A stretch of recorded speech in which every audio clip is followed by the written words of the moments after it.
আমার পরিচয়, I have created the mankind, প্রত্যেকটা মানুষকে সৃষ্টি করেছে একজন, তিনি কে? তাই মানুষকে সৃষ্টি করার পেছনে একটা উদ্দেশ্য আছে।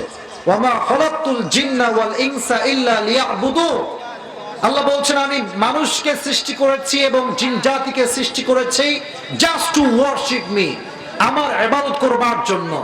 আরেক আয়াতে আল্লাহ বলেছেন আল্লাযী খালাকাল মাউতা ওয়াল হায়াতা লিয়াবলুয়াকুম আইয়ুকুম আহসানু আমালা, জীবন এবং মরণ আল্লাহ নিজেই দিয়েছেন। and after the death I will check do you have the good deeds or not।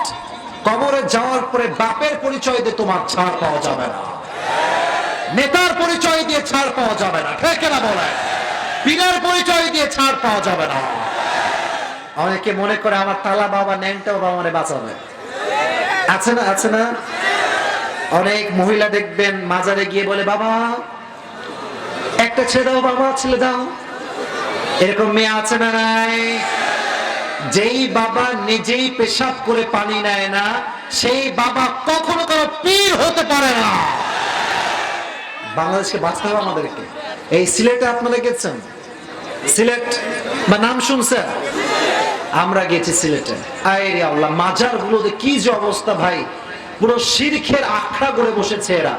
মনে রাখবেন ছেলেও দেয় একজন, মেয়েও দেয় একজন, তিনি কে? অতএব চাইতে হলে আমরা একজনের কাছে চাইবো, আওয়াজ দিয়ে বলেন তিনি কে? আচ্ছা কলিজার ভাইয়েরা, রাত তো অনেক বেশি হয়ে গিয়েছে তাই না? তাহলে আমরা দোয়ার দিকে যাই না? 12টা বেজে গিয়েছে ভাইয়েরা।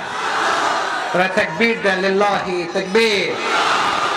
আল কোরআনের আলো, আল হাদিসের আলো,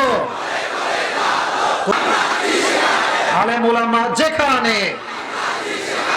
তাহলে যেটা বলছিলাম, এটা আমার লাস্ট পয়েন্ট। আমি খুব খুশি হলাম আসলে আপনারা এই যে বসে আছেন নীরব ভাবে, এটা স্পষ্ট প্রমাণ করে ঠাকুর গায়ের মানুষ কোরআন প্রেমিক মানুষ, ইসলাম প্রেমিক মানুষ। ঠাকুর গায়ের মাটিতে বাতিল পন্থীরা কখনো ঠাঁই পাবে না। আল্লাহ কবুল করুন আমাদেরকে পড়া, আমিন। তো খলাকাল ইনসান, মানুষ সৃষ্টির রহস্য এবং মানুষের উদ্দেশ্য কি, পারপাস কি, মৃত্যু পর আল্লাহ কি দেখবেন আমি বোঝালাম। বেশি আমল নয়, আল্লাহ দেখবেন ভালো আমল। কবরে যাওয়ার পরে যদি বাপের পরিচয় দিয়ে ছাড় পাওয়া যেত, একটা কথা একমত হবেন কিনা, বাপের পরিচয় দিয়ে ছাড় পাওয়া গেলে নবীজির কলিজার টুকরা মেয়ে ফাতেমা সবার আগে ছাড় পেয়ে যেত। ফাতেমা যেই দিন মারা যাবে, এটা মনোযোগ দিয়ে শুনবেন, শেষ হাদিস, এটা আমার শেষ হাদিস।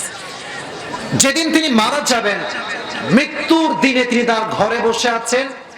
আমার এই দুইটা কি, এই দুইটা কি, দুটি হাত ফাতেমার চোখ দিয়ে এইভাবে ঢেকে বসে আছে। আলী রাদিয়াল্লাহু তাআলা আনহু ঘরে এসেছেন। ফাতেমা তোমার দুই হাত তোমার চোখে কেন? হাত নামাও।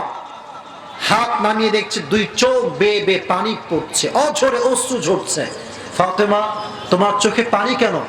বলছে হে আমার স্বামী আলী, আজ ভোর রাতে আমি আমার প্রিয় আব্বা জানকে স্বপ্নে সাক্ষাৎ লাভ করেছি।